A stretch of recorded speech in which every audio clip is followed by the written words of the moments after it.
Been a while since we've had a nice ASMR episode with this rain. For all those people who listen to fall asleep, we see you. Actually, we don't see anything because his light is so fucking bright. Just put the video on repeat. That's all we ask. And turn off ad block. Well, that was a movie. All right, ready? I don't know why I asked you. Don't care.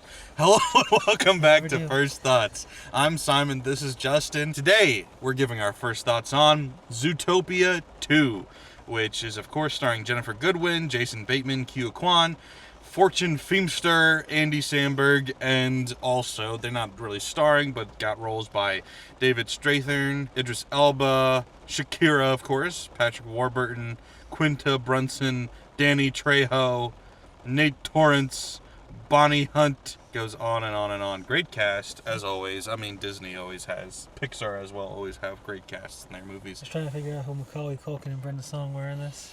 Oh, yeah, they were in this. Also, Michael J. Fox plays a fox named Michael J., which is hilarious. I did hear about that before.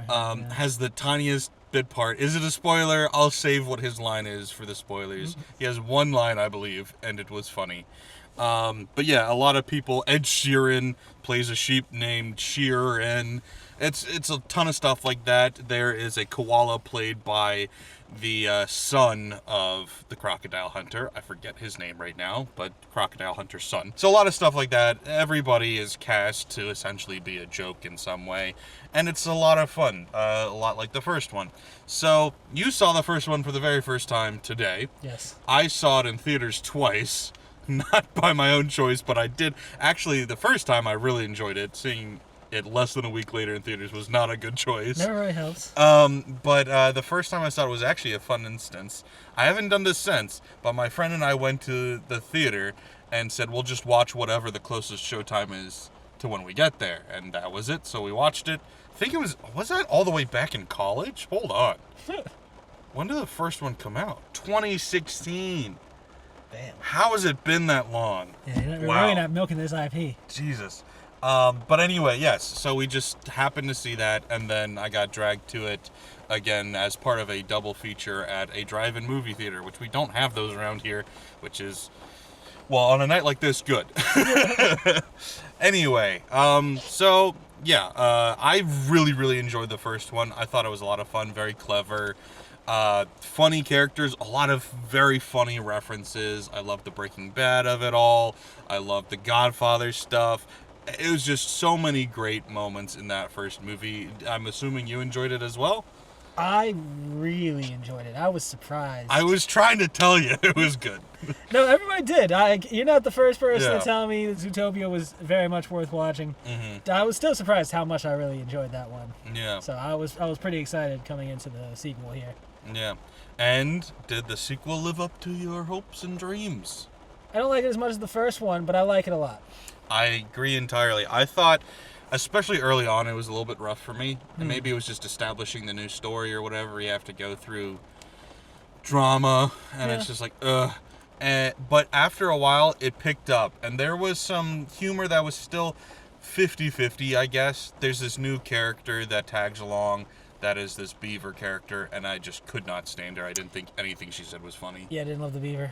But I think there was still a lot of really funny and clever references to things. We already got into, like, character names and stuff like that, but they're referencing not even just, stuff that they did before, like The Godfather is referenced, but they're doing references to any and everything under the sun. Like, they reference Coke commercials, for instance. They're referencing The Shining. They're referencing everything, and that's so much fun. So even the plot too, as dumb as the plot was, the plot is not as good as the first one. The first one felt like a more legitimate mystery. This one, plot was kind of dumb. Yeah. But I still got into, like, the character elements of the plot. There's, like I said, I didn't love the drama to establish the movie, but I like the resolution of the drama between the main characters. Remind me, did they come across as romantic at all in the first one? Because I didn't remember that. I thought they were kind of just like buddies. This one felt a lot more romantic to me. They were buddies in the first one, but maybe it's just because of everyone else shipping them over the years that I just kind of figured it was going to turn romantic either in that movie or this movie. I'm not saying exactly what happens, but no, they turned it up on this one. They turned up a couple other things, too. After the comments about how it was the sexiest gazelle ever, they went out of their way to make Shakira a little sexier in this one. I'm not complaining. Love Shakira, but I'm like, I've never felt this way about a gazelle before.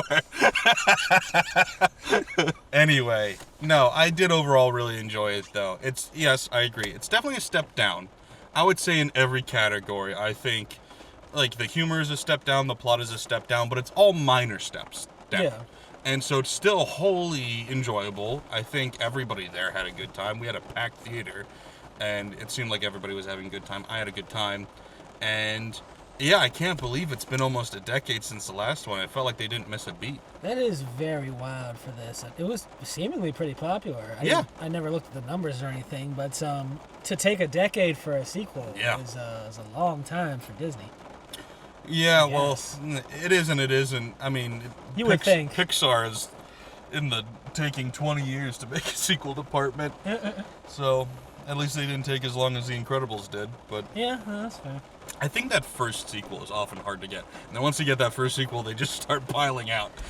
Listen, in today's day and age, I don't know why they're not just jumping on everything. I thought that was the motto. Yeah. It is in the first one, right? Right? Is that what you were talking about?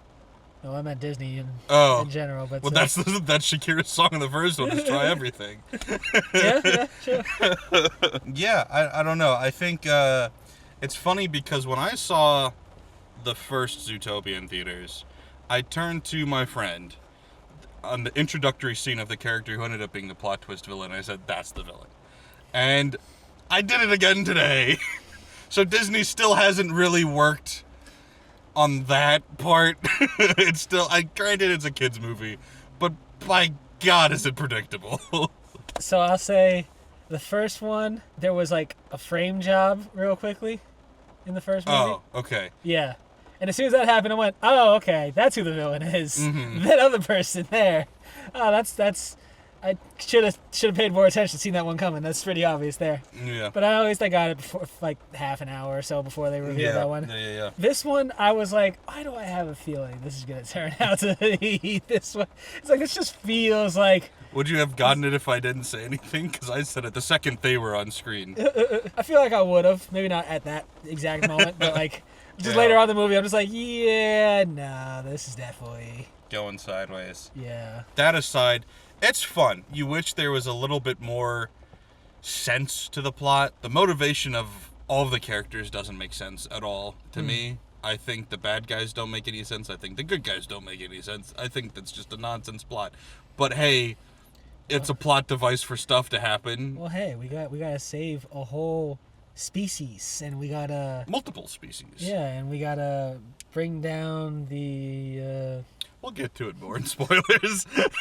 It's silly. Capitalist oppressors. Yeah, sure. And the first one kept it very vague. It was like, it was easy with the Praise versus Predators to make just this, analogy about racism, even though there's plenty of good guys that were predators of different kinds. It didn't quite work that way either, but this one, the commentary certainly didn't work. It hit all the right language in the first one, yes, right? Yeah. Those savage animals, all right? The predators. Yes. With the hard R. The generational hatred in their voices. Which, come to find out, hasn't been around that long in this. Maybe, according to the plot of this, it didn't seem like there was much history there. Yeah, maybe it was. I don't know. I'm a little confused on the timeline, but at one point I thought somebody said like a century, and then it was like I guess just because line. Zootopia had only existed that long doesn't mean the prejudice can pre-exist Zootopia, I guess. We don't need to talk about that past. That's for the fourth movie. Fourth one? What about the third one? Oh, we'll get there. Yeah, no, it's fun still, and I mean I think the roughest part too of the first section, if you will, of this movie, I'm not sure exactly when I shifted to really enjoying it. It's probably around Danny Trejo's character. I loved him. There was a lot of references, but a lot of the references were to the last movie. And remember when we did this, and remember when we did that, and I was like, that kind of bogged down the first section. But once we got past that, I think I enjoyed pretty much everything about the movie. Well, listen. The original fans of this movie that aren't already adults were like, they're like at minimum teenagers now. That's crazy, yeah. So we had to give a nice refresher for them. Yeah, even within the movie, like you could tell this was written for young audiences because, like, we're gonna go do this. Then it cuts to other characters. Then it cuts back to them and like, we're doing this right now. And I'm like, yes, yes, we are. Thank you for telling me again.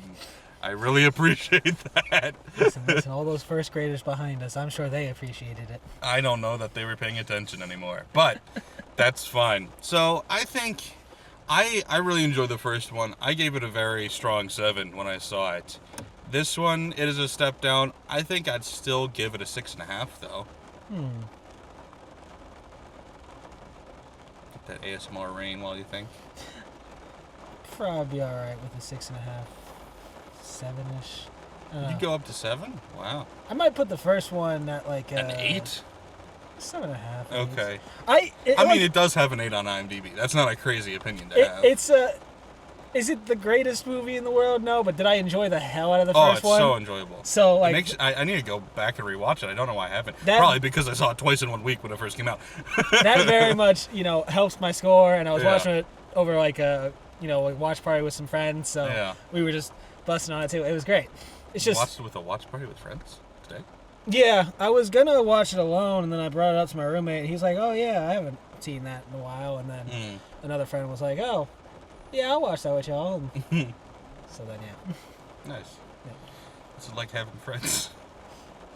I got like 4 of y'all. All right, so yeah, that's what we had to think. We enjoyed it. We're going to get into spoilers now.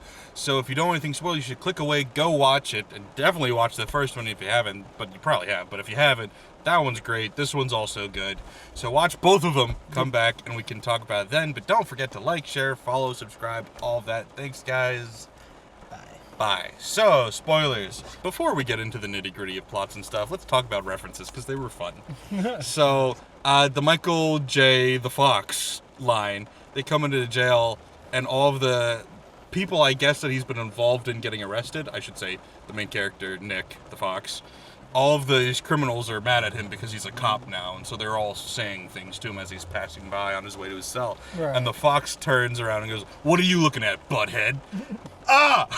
Love that. So good. Back to the Future, obviously. But yeah, like I said, they reference Coke commercial. There's a polar bear trying to drink some soda, and then they rip off his scarf. His red scarf. Yeah.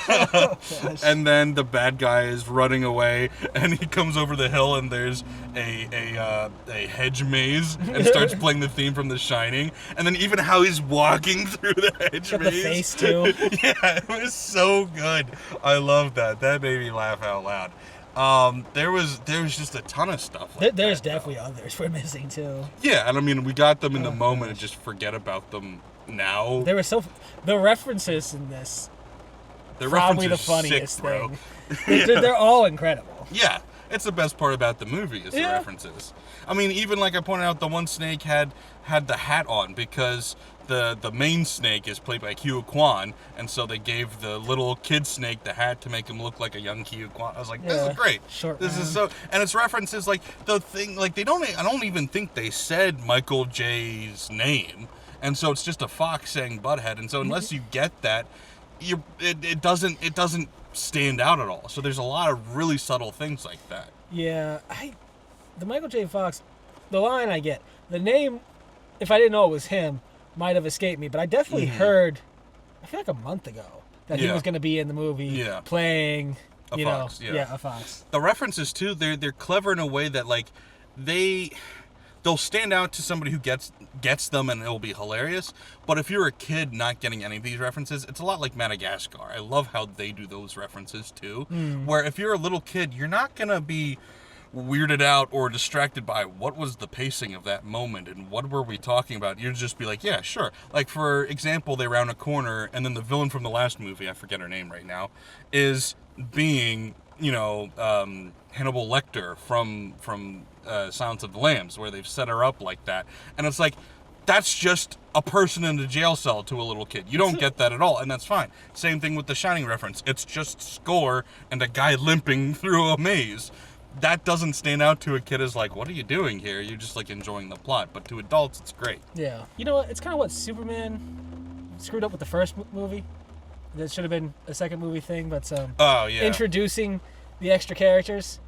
Because I get it. The world needs to expand in the second movie now. We need a new case. We need new people in this world. And I like some of how this world has expanded in this movie. Sure.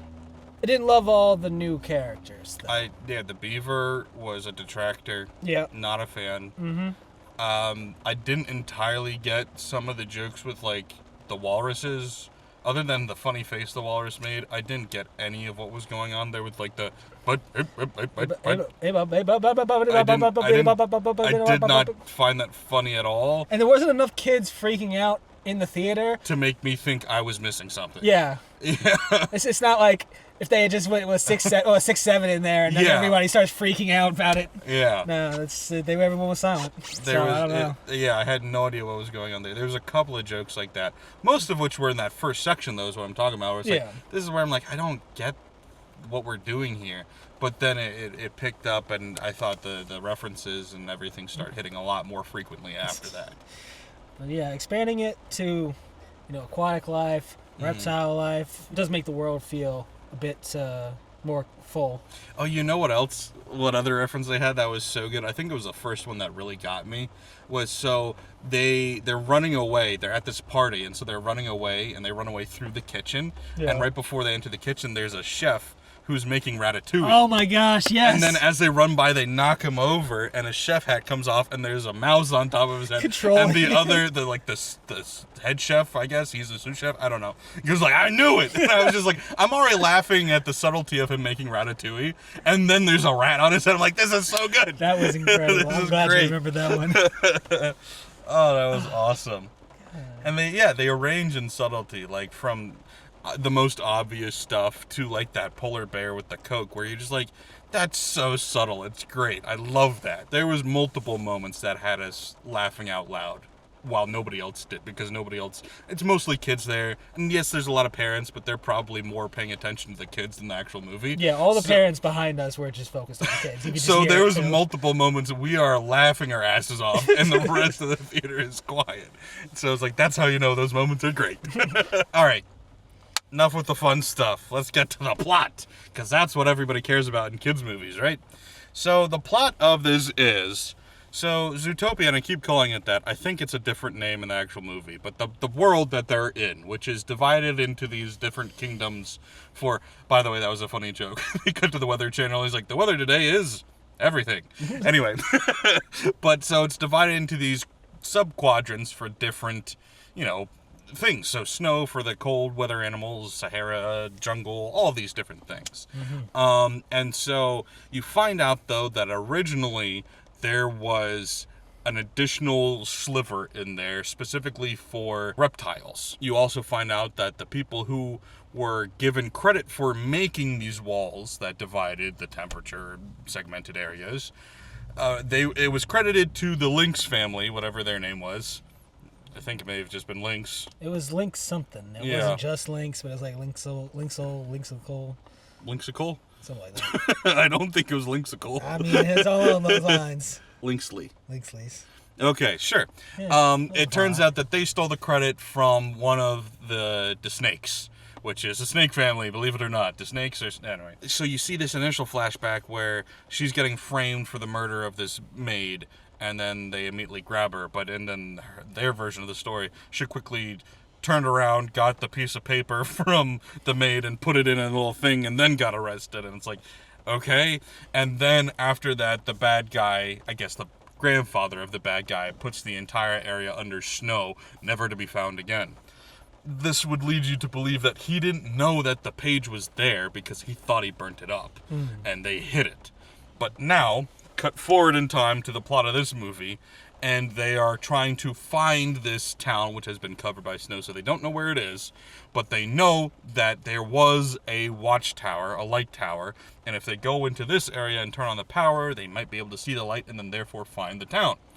Okay, Okay, so they're trying to do that. And once the bad guy hears that they're trying to get to the light switch, he goes, I know what they're doing. We must stop them. I'm like, you do? Why do you know what they're trying to do? Because you should have no idea about any of this. How do you know that there's the page there? Well, listen. You see, there's a repressed memory that they jogged back up. Right. Okay. Yeah, that's how that works there. Yeah, and so then the bad guy, the traitor in this movie, which is Andy Samberg's character, he wants to impress his evil relatives by being even more evil than them. Even though he's not very evil, he's overcompensating. He's basically the runt of the family. They kind of make fun of him and kick him around. Yeah. He wants to be one of them, essentially. Right, and so then he wants to find the page and burn it. And it's just such a silly plot that doesn't make any sense, because why does he know it's there? And why is he helping them find it? Why wouldn't he just go do it by himself? None of it makes sense. Hey, man. The teamwork makes the dream work, okay? It's just not smart, which is fine. It's a kid's movie. But, like, the plot, the mystery of the first one, as predictable as it was a real mystery. This one just didn't make any sense and was stupid. There was a little bit in the first one where it just felt like, oh, I guess this could really be anyone. And then they start to see it's all predators, and it's like, oh, I guess it's prey then. Yeah. Yeah. Who would be the person? I actually thought before the trailer or anything came out, there was a poster for it, and my first thought was that the bad guy in this one was going to be a rabbit, because I was like, that seems like the next logical thing to do, is to be like, yeah, sure, rabbits can be heroes, but we need somebody to be the anti-hero, the opposite, I guess, of the main character. And obviously foxes are notoriously mostly bad, so you can't make a bad guy fox. That's not creative. So I thought they'd go bad guy rabbit, but I guess they weren't creative enough for that yet. Maybe that's the third one. Of course. They should get to that at some point. That's a good note, Disney. That one's for free. Take it. I don't have Disney's catalog in front of me right now, but this feels like the best thing they've done in a while. Elio was good, but that was Pixar. Moana 2 I didn't see. Inside Out 2. Moana 2. No, it was very forgettable from what I heard. Inside Out 2, that's Pixar. Luca, that's Pixar. Turning Red, that's Pixar. Soul, that's Pixar. Wish, I didn't see. Elemental, that's Pixar. Strange World, didn't see. Lightyear, didn't see. Encanto, haven't seen it, and I should because I hear it's amazing. Alright, so this is probably the best thing that's since Encanto, which was 4 years ago now. Which, granted, in the grand scheme of things, that's not like a terribly long time. Raya and the Last Dragon wasn't very good. I saw it in theaters, I reviewed it. I don't remember a damn thing about it. Frozen 2, didn't see it, didn't care. Ralph Breaks the Internet was only okay. They were firing on all cylinders in the beginning of the 10s. Yeah? What happened? They just, like, stopped. Yeah, they started the 10s with Tangled, Winnie the Pooh, Wreck-It Ralph, Frozen, Big Hero 6. All fucking hits. Didn't do anything in 2015 for some reason. Zootopia and Moana in 2016, both hits. Yeah. Didn't do anything in 2017 for some reason. Then Ralph Breaks the Internet was good, not great. Frozen 2 in 2019. Haven't seen it, but I've heard it's good, not great. So it's like the first half of the decade is awesome, and then they just petered out. And then the 20s have been mediocre at best. What happened? I forgot Wish even happened. Nobody talks about Wish. Nobody talks about any of these. The only time I hear about Moana 2 is when people are like, hey, remember when people said Moana 2 was going to be like the biggest thing ever, and now no one talks about it 6 months later? That's crazy. That is crazy. What happened, Disney? I didn't even realize the drop-off was that severe. I guess because I always just put them and Pixar kind of in the same category, and Pixar's been chugging along. Yeah. I need the Frozen 3 and 4 to come save them. I really don't care, man. Couldn't care less about those. Going back to reviewing this movie, other than, the story being a little bit thin, the jokes being a little hit or miss in the first half, we'll say, I mean, it's just a good time. Like, I mean, we can waste our time trying to, like, nitpick it or whatever, but it's like, it is a kid's movie, remember? Yeah. And, I mean, yeah, when you review, like, Disney movies or Pixar movies, you kind of gloss over things that are part of why it's so good. Like, for instance, the animation is phenomenal. Like, there's a bit where they're in the water pipe, and then they come out, and then they're, like, soaking wet, and they're, like, flicking water here and there. Like, just the graphics on the water was, like, so distracting I could barely listen to anything that they were saying because it just looked so good. So it's just one of those things where Disney still can make high-quality stuff, and you see that here. And, yeah, sure, it definitely is a step down from the first one in a few ways, but it is in every way enjoyable still. The cast, the voice cast is great, the animation's good, the story, even if it's dumb, it's serviceable and fun, It's a good vehicle for a lot of the jokes that happen. And even when there is a bad joke, I feel like the bad joke typically was to lead into a better joke. Like, I mentioned the Walrus guys. Like, you had a bunch of stuff that they said not being funny at all, and then it turned right around and he did a couple of funny jokes in a row. Like, the way he was staring at them, and then they lean into the partner thing and goes, oh, it's your anniversary, and he turns on the music. So there's, even in the bad moments, there's usually some good coming out of it, too. And I enjoyed that. And speaking of the partner anniversary, all that dynamic, I did honestly really enjoy the sincerity of their fight and their resolution. I thought it was actually handled pretty well.